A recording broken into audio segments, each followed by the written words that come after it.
we head to Zambia now, where the government says it is tracking its nationals who are still stuck in war-ravaged Ukraine, even as 79 students return home safely.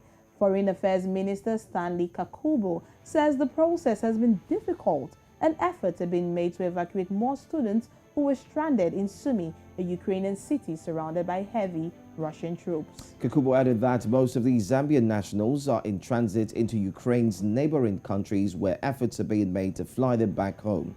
Meanwhile, one of the returned students, Catherine Manzi, described how traumatic the situation was, adding that some of her colleagues walked over 20 kilometers to fleeing the war. Our correspondent Lydia Makina is on ground and definitely has been following this story, and no doubt from the beginning. But she tells us more in this report.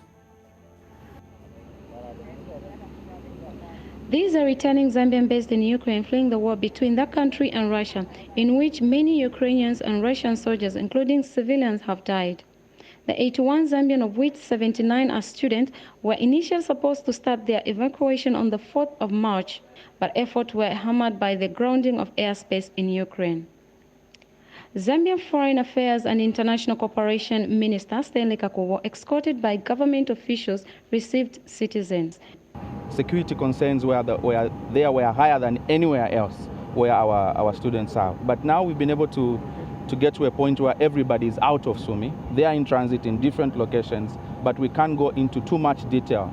Otherwise, we are going to compromise the whole system. But suffice to mention that government has arranged that they be received at the border, and even in transit, we are tracking them.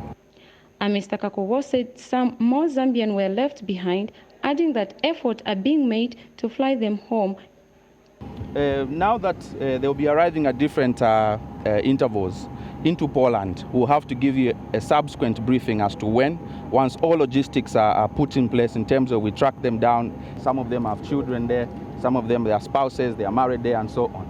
But when you're a Zambian, government will always look out for you. So it's not that we've left them there and the government has closed the door on them. We are constantly looking at that situation.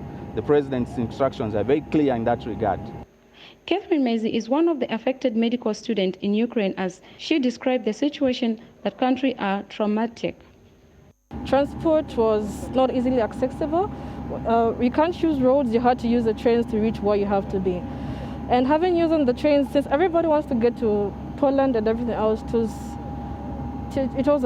was rough to say. Others were walking 20 kilometers just to make it to the border, or being stopped. Others spent like 2 nights by the border.